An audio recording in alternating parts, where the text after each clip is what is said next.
ರಾಜ್ಯ ಸರ್ಕಾರದ ಮುಖ್ಯ ಕಾರ್ಯದರ್ಶಿ ಶಾಲಿನಿ ರಜನೀಶ್ ವಿರುದ್ಧ ಲಂಚ ಪಡೆದ ಆರೋಪ ಮಾಡಿದ್ದ ಸ್ನೇಹಮಯಿ ಕೃಷ್ಣರನ್ನ ಬಂಧನ ಮಾಡಲಾಗಿದೆ.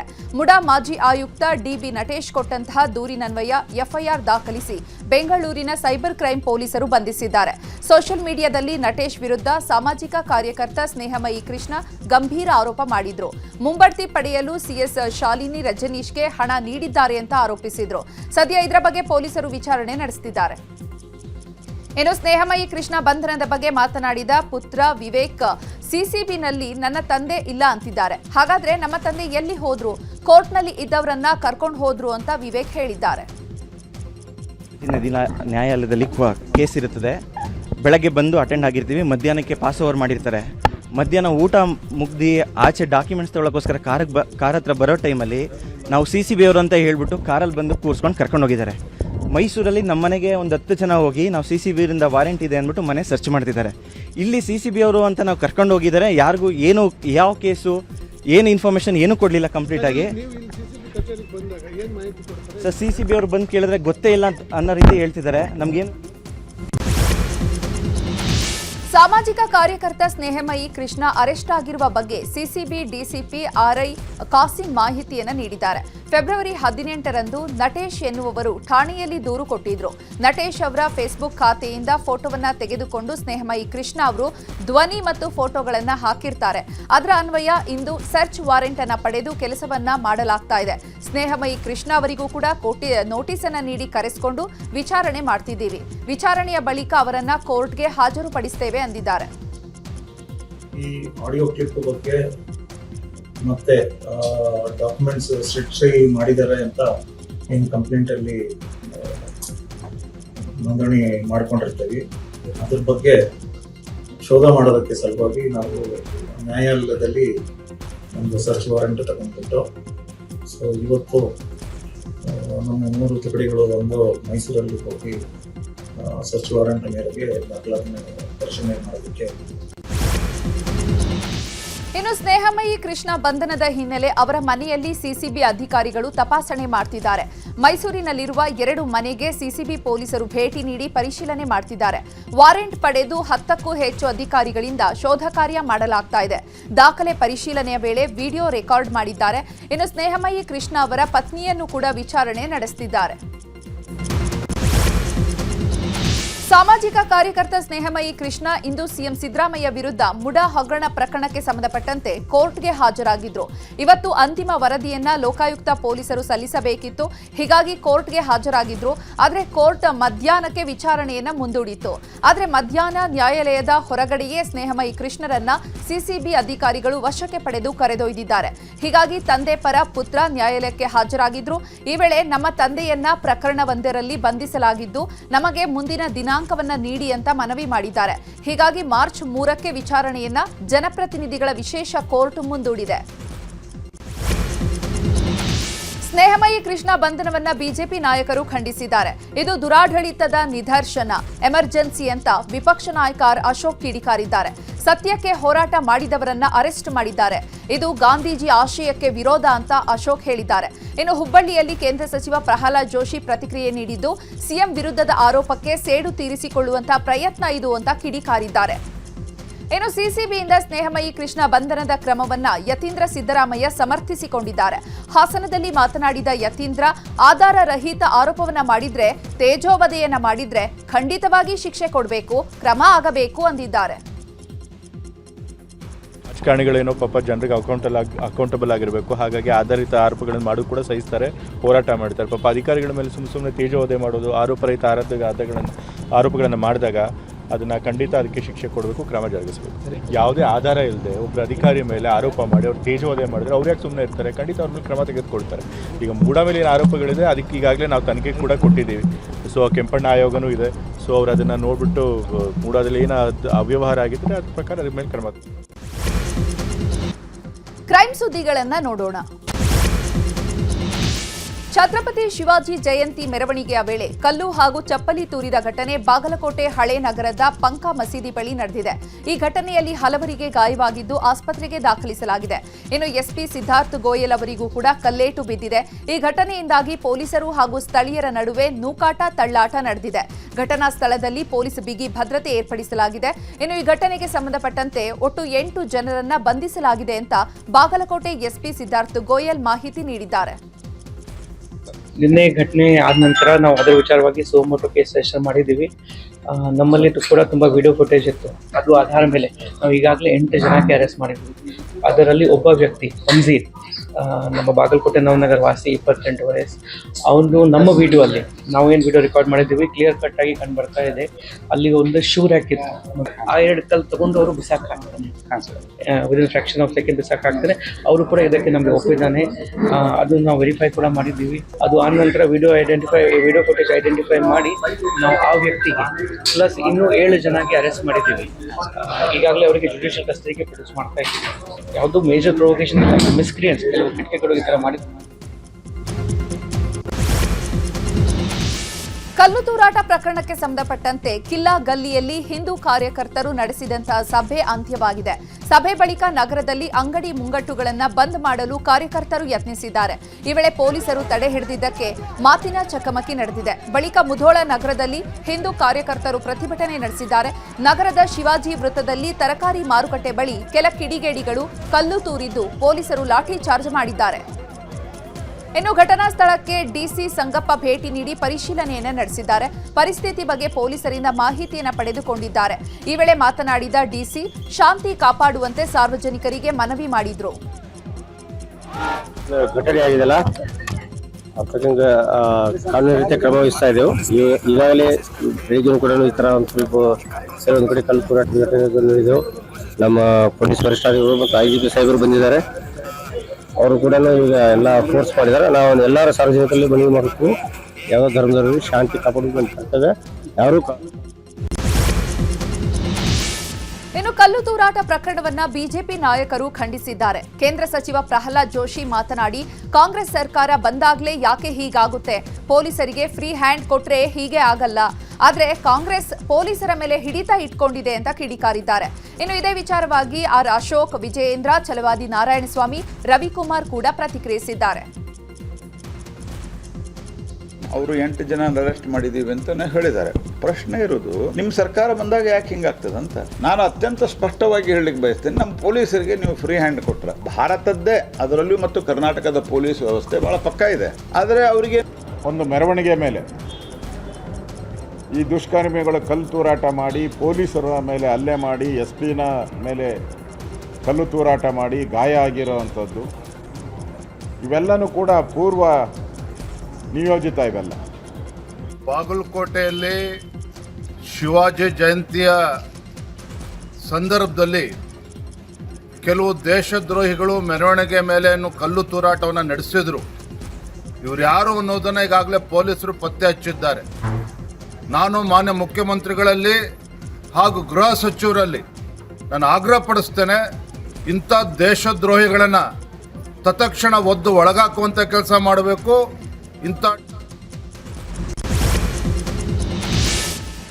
ಬಾಗಲಕೋಟೆಯಲ್ಲಿ ನಡೆದ ಕಲ್ಲು ತೂರಾಟ ಘಟನೆಗೆ ಸಿಎಂ ಸಿದ್ದರಾಮಯ್ಯ ಖಂಡಿಸಿದ್ದಾರೆ.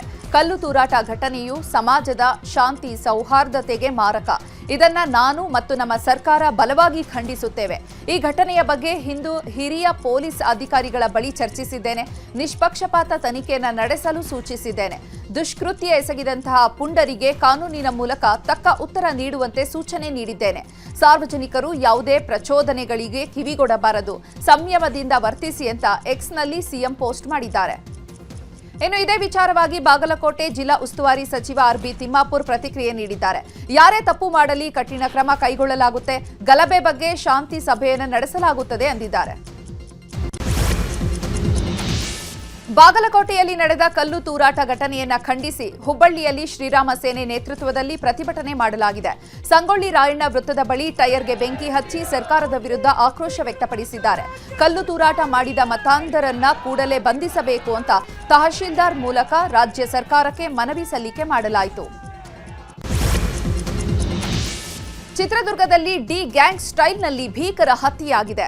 ಬೋರಮ್ಮ ಎಂಬಾಕೆಯ ಜೊತೆ ಅನೈತಿಕ ಸಂಬಂಧ ಹೊಂದಿದ ಓಬಣ್ಣ ಎಂಬಾತನನ್ನ ಚಿತ್ರಹಿಂಸೆ ಕೊಟ್ಟು ಹತ್ಯೆ ಮಾಡಲಾಗಿದೆ. ಹೆಣ್ಮಗಳ ತಂಟೆಗೆ ಬಂದ್ರೆ ಡಿ ಬಾಸ್ ಆಗ್ಬೇಕಾಗುತ್ತೆ ಅಂತ ಕೊಲೆಗೂ ಮುನ್ನ ಆರೋಪಿಗಳು ಸ್ಟೇಟಸ್ ಹಾಕೊಂಡಿದ್ರು. ಈ ಸಂಬಂಧ ಮೊಳಕಾಲ್ಮೂರು ಪೊಲೀಸರು 6 ಜನ ಆರೋಪಿಗಳನ್ನ ಬಂಧಿಸಿ ವಿಚಾರಣೆ ಮಾಡ್ತಿದ್ದಾರೆ. ರಾಜಕೀಯ ಸುದ್ದಿಗಳನ್ನ ನೋಡೋಣ. ಫೆಬ್ರವರಿ 27ರಂದು ಮಾಜಿ ಸಿಎಂ ಬಿಎಸ್ ಯಡಿಯೂರಪ್ಪರವರ ಬರ್ತ್ಡೇ ಇದೆ. ರಾಜಕೀಯ ಜೀವನದ 50 ವರ್ಷ ಪೂರೈಸಿದ ದಾಖಲೆಯೂ ಇದೆ. ಇದೇ ಕಾರಣಕ್ಕೆ ರಾಜ್ಯ ಮಟ್ಟದಲ್ಲಿ ಕಾರ್ಯಕ್ರಮಕ್ಕೆ ಪ್ಲಾನ್ ಮಾಡಲಾಗಿದೆ. ಕಾಂಗ್ರೆಸ್ನಲ್ಲಿ ಸಿದ್ದರಾಮೋತ್ಸವ ಮಾಡಿದ ರೀತಿಯಲ್ಲಿ ಬಿಜೆಪಿಯಲ್ಲಿ ಬಿಎಸ್ವೈ ಉತ್ಸವಕ್ಕೆ ಸಿದ್ಧತೆ ಮಾಡಲಾಗಿದೆ. ಫೆಬ್ರವರಿ ಕೊನೆಯ ವಾರ ಅಥವಾ ಮಾರ್ಚ್ನಲ್ಲಿ ಶಿಕಾರಿಪುರ ಅಥವಾ ದಾವಣಗೆರೆಯಲ್ಲಿ ಬರ್ತ್ಡೇ ಜೊತೆಗೆ ಅಭಿನಂದನಾ ಸಮಾರಂಭ ನಡೆಯಲಿದೆ. ಕೇಂದ್ರ ಸರ್ಕಾರದ ವಿಬಿಜಿ ರಾಮ್ಜಿ ಯೋಜನೆಗೆ ರಾಜ್ಯ ಸರ್ಕಾರ ಟಕ್ಕರ್ ಕೊಡಲು ಮುಂದಾಗಿದೆ. ಗಾಂಧಿ ಹೆಸರಿನಲ್ಲಿ ಹೊಸ ಯೋಜನೆಯನ್ನು ತರೋದಕ್ಕೆ ಪ್ಲಾನ್ ಮಾಡಿದ್ದಾರೆ. ಇನ್ನು ಪ್ರತ್ಯೇಕ ಉದ್ಯೋಗ ಖಾತ್ರಿ ಯೋಜನೆಗೆ ಸರ್ಕಾರ ಚಿಂತನೆ ಮಾಡಿದ್ದು, ರಾಜ್ಯ ಬಜೆಟ್ನಲ್ಲಿಯೇ ಗಾಂಧಿ ಹೆಸರಿನಲ್ಲಿ ಉದ್ಯೋಗ ಖಾತ್ರಿ ಯೋಜನೆ ಘೋಷಣೆ ಮಾಡುವ ಸಾಧ್ಯತೆ ಇದೆ. ಯೋಜನೆ ಬಗ್ಗೆ ಆರ್ಥಿಕ ಇಲಾಖೆ ಅಧಿಕಾರಿಗಳೊಂದಿಗೆ ಸಿಎಂ ಮಾತುಕತೆ ನಡೆಸಿದ್ದಾರೆ. ಬೇಡಿಕೆಗಳ ಈಡೇರಿಕೆಗೆ ಸರ್ಕಾರಕ್ಕೆ 10 ದಿನಗಳ ಡೆಡ್ಲೈನ್ ಕೊಟ್ಟಿರುವ ಸಾರಿಗೆ ನೌಕರರು ತಮ್ಮ ಹೋರಾಟ ಮುಂದುವರೆಸಿದ್ದಾರೆ. ಈ ಹಿನ್ನೆಲೆ ಸಾರಿಗೆ ಇಲಾಖೆ ಆಕ್ಟಿವ್ ಆಗಿದ್ದು, ಮಾರ್ಚ್ 2ರೊಳಗೆ ಸಭೆ ಕರೆಯಲು ಸಚಿವ ರಾಮಲಿಂಗಾರೆಡ್ಡಿ ಮುಂದಾಗಿದ್ದಾರೆ. ಈ ಸಂಬಂಧ ಕೆಎಸ್ಆರ್ಟಿಸಿ ಎಂಡಿ ಅಕ್ರಮ್ ಪಾಷಾಗೆ ಸೂಚನೆಯನ್ನು ಕೊಟ್ಟಿದ್ದಾರೆ. ನೌಕರರ ಬೇಡಿಕೆಗೆ ಸಂಬಂಧಪಟ್ಟಂತೆ ಸಭೆ ನಡೆಸಿ ಚರ್ಚೆ ಮಾಡಲು ಸೂಚಿಸಲಾಗಿದೆ. ಮತ್ತೆ ಮುಷ್ಕರ ಆಗದಂತೆ ಸಮಸ್ಯೆ ಬಗೆಹರಿಸಲು ಅಧಿಕಾರಿಗಳಿಗೆ ತಿಳಿಸಿದ್ದಾರೆ. ಇನ್ನು ಮುಜರಾಯಿ ದೇವಸ್ಥಾನಗಳಲ್ಲಿ ರೀಲ್ಸ್ ವಿಡಿಯೋ ಹಾವಳಿಗೆ ಸರ್ಕಾರ ಕಡಿವಾಣ ಹಾಕಿದೆ. ಈ ಕುರಿತು ಮಾತನಾಡಿದ ಸಚಿವ ರಾಮಲಿಂಗಾರೆಡ್ಡಿ, ಇನ್ನು ಮುಂದೆ ಮುಜರಾಯಿ ದೇವಾಲಯಗಳಲ್ಲಿ ಚಿತ್ರೀಕರಣಕ್ಕೆ ಶುಲ್ಕ ಕಡ್ಡಾಯ ಮಾಡಲಾಗಿದೆ. ಸಿನಿಮಾ, ಧಾರಾವಾಹಿ, ಸಾಕ್ಷ್ಯ ಚಿತ್ರ ರೆಕಾರ್ಡಿಂಗ್ ಮಾಡಲು ಹಣ ಪಾವತಿಸಿ ಅನುಮತಿಯನ್ನು ಪಡೆಯೋದಕ್ಕೆ ಮುಜರಾಯಿ ಅಧಿಕಾರಿಗಳಿಗೆ ಸೂಚನೆ ನೀಡಲಾಗಿದೆ ಅಂತ ಹೇಳಿದ್ದಾರೆ. ರಾಜ್ಯದ ಸುದ್ದಿಗಳನ್ನು ನೋಡೋಣ. ರಾಜ್ಯಾದ್ಯಂತ ಸಿಟಿ ಸ್ಕ್ಯಾನ್ ಮತ್ತು ಎಂಆರ್ಐ ಸ್ಕ್ಯಾನಿಂಗ್ ಉಚಿತ ಸೇವೆ ಸ್ಥಗಿತಗೊಂಡ ಕುರಿತು ನ್ಯೂಸ್ 18 ವರದಿಯನ್ನು ಬಿತ್ತರಿಸಿತ್ತು. ಬಡವರ ಆರೋಗ್ಯಕ್ಕೆ ಇಲ್ವಾ ಗ್ಯಾರಂಟಿ ಅಂತ ನ್ಯೂಸ್ 18 ಧ್ವನಿ ಎತ್ತಿತ್ತು. ನಿರಂತರ ಸುದ್ದಿಗೆ ಎಚ್ಚೆತ್ತ ಆರೋಗ್ಯ ಇಲಾಖೆ ಉಚಿತ ಸಿಟಿ ಎಂಆರ್ಐ ಸ್ಕ್ಯಾನ್ಗೆ ಪರ್ಯಾಯ ವ್ಯವಸ್ಥೆಯನ್ನು ಕಲ್ಪಿಸಿ ಆದೇಶ ಹೊರಡಿಸಿದೆ. ಹತ್ತಿರದ ಖಾಸಗಿ ಆಸ್ಪತ್ರೆ, ವೈದ್ಯಕೀಯ ಕಾಲೇಜಿನಲ್ಲಿ ಸ್ಕ್ಯಾನಿಂಗ್ಗೆ ಅವಕಾಶವನ್ನು ಕಲ್ಪಿಸಲಾಗಿದೆ. ಇದು ನ್ಯೂಸ್ 18 ವರದಿಯ ಬಿಗ್ ಇಂಪ್ಯಾಕ್ಟ್. ಜನಸಾಮಾನ್ಯರು ನ್ಯೂಸ್ 18ಗೆ ಧನ್ಯವಾದ ತಿಳಿಸಿದ್ದಾರೆ. ಇನ್ನು ಜಿಲ್ಲಾಸ್ಪತ್ರೆಯಲ್ಲಿ ಸಿಟಿ ಮತ್ತು ಎಂಆರ್ಐ ಸ್ಕ್ಯಾನಿಂಗ್ ವಿಚಾರವಾಗಿ ಮಾತನಾಡಿದ ಸಚಿವ ದಿನೇಶ್ ಗುಂಡೂರಾವ್, 13 ಕಡೆಗಳಲ್ಲಿ ಎಂಆರ್ಐ ಸ್ಕ್ಯಾನ್ ಮಾತ್ರ ವರ್ಕ್ ಆಗ್ತಾ ಇರಲಿಲ್ಲ. ಎಲ್ಲಿ ಸಮಸ್ಯೆ ಆಗಿದೆ ಅಲ್ಲಿ ಪರ್ಯಾಯ ವ್ಯವಸ್ಥೆಯನ್ನ ಮಾಡಲಾಗಿದೆ ಅಂದ್ರು. ಸರ್ಕಾರಿ ಕನ್ನಡ ಶಾಲೆಗೆ ಕಿಡಿಗೇಡಿಗಳು ಬೆಂಕಿ ಇಟ್ಟಿರುವಂತಹ ಘಟನೆ ಬೆಳಗಾವಿಯ ಸವದತ್ತಿ ತಾಲೂಕಿನ ಮುನವಳ್ಳಿ ಪಟ್ಟಣದಲ್ಲಿ ನಡೆದಿದೆ. ಸರ್ಕಾರಿ ಹಿರಿಯ ಪ್ರಾಥಮಿಕ ಬಾಲಕಿಯರ ಶಾಲೆಗೆ ಕಿಡಿಗೇಡಿಗಳು ಬೆಂಕಿ ಹಚ್ಚಿದ್ದಾರೆ. 2 ಕೊಠಡಿಗಳ ಬೀಗ ಮುರಿದು ಮಕ್ಕಳ ಮತ್ತು ಶಿಕ್ಷಕರ ಹಾಜರಾತಿ ಬುಕ್ ಮತ್ತು ಕುರ್ಚಿಗಳನ್ನು ಸುಟ್ಟು ಹಾಕಿದ್ದಾರೆ. ಲವ್ ಮ್ಯಾರೇಜ್ ಮಾಡಿಸುವ ಅವಸರದಲ್ಲಿ ಕಾರು ಪಲ್ಟಿಯಾಗಿ ಅಪಘಾತ ಸಂಭವಿಸಿರುವಂತಹ ಘಟನೆ ಹಾವೇರಿ ಜಿಲ್ಲೆಯ ಚನ್ನಹಳ್ಳಿ ತಾಂಡಾ ಬಳಿ ನಡೆದಿದೆ. ಚನ್ನಹಳ್ಳಿ ಫ್ಲಾಟ್ನ ಯುವತಿಯನ್ನ ಇರ್ಫಾನ್ ಪ್ರೀತಿ ಮಾಡ್ತಾ ಇದ್ದ. ಲವ್ ಮ್ಯಾರೇಜ್ಗೆ ಪ್ರೇಯಸಿಯನ್ನ ಕರೆದೊಯ್ಯುವಾಗ ಕಾರು ಅಪಘಾತವಾಗಿದೆ. ರಾಜ್ಯದ ಜನರಿಗೆ ಮತ್ತೆ ಕರೆಂಟ್ ದರ ಏರಿಕೆಯ ಶಾಕ್ ಎದುರಾಗಲಿದೆ. ಮಾರ್ಚ್ ಏಪ್ರಿಲ್ನಿಂದ ವಿದ್ಯುತ್ ದರ ಏರಿಕೆಯಾಗುವ ಸಾಧ್ಯತೆ ಇದೆ.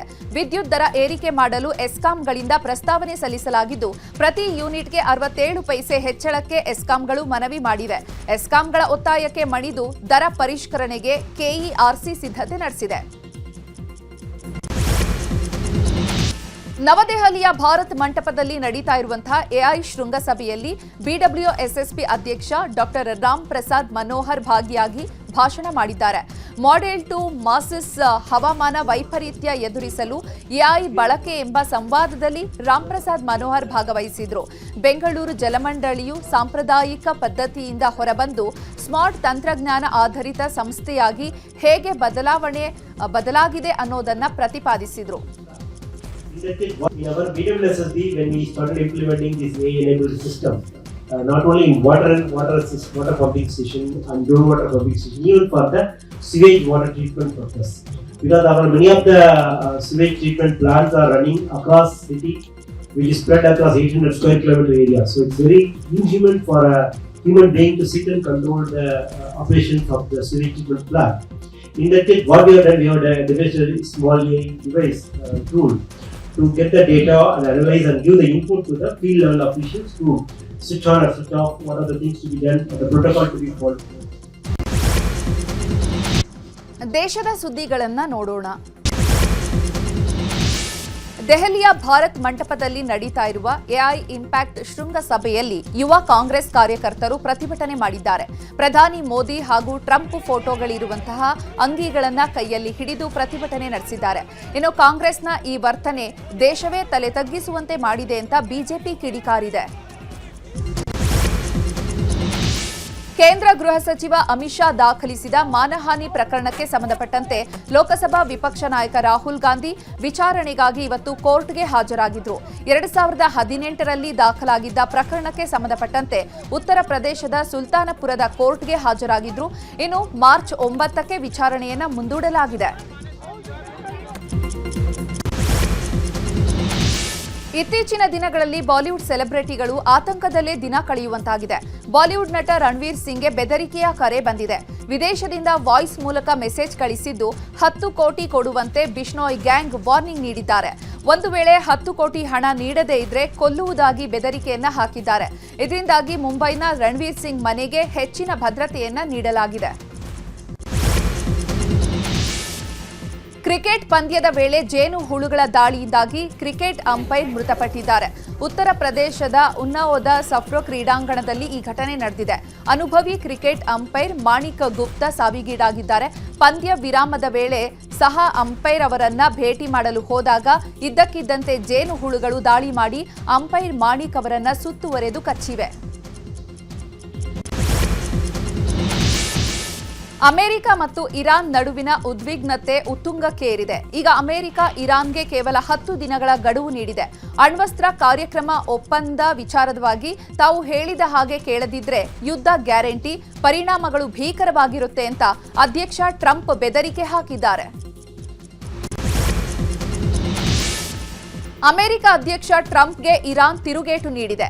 ತನ್ನ ಮೇಲೆ ದಾಳಿಗೆ ಮುಂದಾದ್ರೆ ಅಮೆರಿಕ ನೆಲೆಗಳನ್ನ ಗುರಿಯಾಗಿಸಿ ಪ್ರತಿದಾಳಿ ನಡೆಸುವುದಾಗಿ ಇರಾನ್ ಎಚ್ಚರಿಕೆ ನೀಡಿದೆ. ಈ ಕುರಿತು ವಿಶ್ವಸಂಸ್ಥೆಗೆ ಇರಾನ್ ರಾಯಭಾರಿ ಅಮೀರ್ ಸಾಯಿದ್ ಇರವಾನಿ ಪತ್ರವನ್ನ ಬರೆದಿದ್ದಾರೆ. ಅಮೆರಿಕ ಅಧ್ಯಕ್ಷ ಡೊನಾಲ್ಡ್ ಟ್ರಂಪ್ ಭಾರತ ಮತ್ತು ಪಾಕಿಸ್ತಾನದ ನಡುವಿನ ಮಿಲಿಟರಿ ಸಂಘರ್ಷದ ಕುರಿತು ಮತ್ತೊಮ್ಮೆ ವಿವಾದಾತ್ಮಕ ಹೇಳಿಕೆ ನೀಡಿದ್ದಾರೆ. ನಾನು 2 ರಾಷ್ಟ್ರಗಳಿಗೆ 200% ಸುಂಕವನ್ನ ಹೇರುವುದಾಗಿ ಬೆದರಿಕೆಯನ್ನ ಹಾಕಿದ್ದೆ, ಹಾಗಾಗಿ ಯುದ್ಧ ನಿಂತಿತು ಅಂದಿದ್ದಾರೆ. I think you should actually stand. Come, please, stand just for a second. Pakistan and India, thank you very much. And I spoke to Prime Minister Modi. He's excited. He's watching us right now. Egypt and Ethiopia. That was a big one. And just, I think you should actually stand. Come, please, stand just for a second. Pakistan. ಲೈಂಗಿಕ ಅಪರಾಧಿ Jeffrey Epstein ಪ್ರಕರಣದಲ್ಲಿ ಪೊಲೀಸರಿಂದ arrest ಆಗಿದ್ದ ಬ್ರಿಟನ್ನ ಮಾಜಿ ರಾಜಕುಮಾರ Andrew ಬಿಡುಗಡೆ ಆಗಿದ್ದಾರೆ. Jeffrey Epstein ಜೊತೆ ಸಂಪರ್ಕದಲ್ಲಿದ್ದಂತಹ ಆರೋಪದಲ್ಲಿ ನಿನ್ನೆ ಥೇಮ್ಸ್ ವ್ಯಾಲಿ ಪೊಲೀಸರು ಬಂಧಿಸಿದ್ರು. ವಿಚಾರಣೆಯ ಬಳಿಕ ಪೊಲೀಸ್ ಕಸ್ಟಡಿಯಿಂದ ಆಂಡ್ರ್ಯೂ ಬಿಡುಗಡೆ ಆಗಿದ್ದಾರೆ.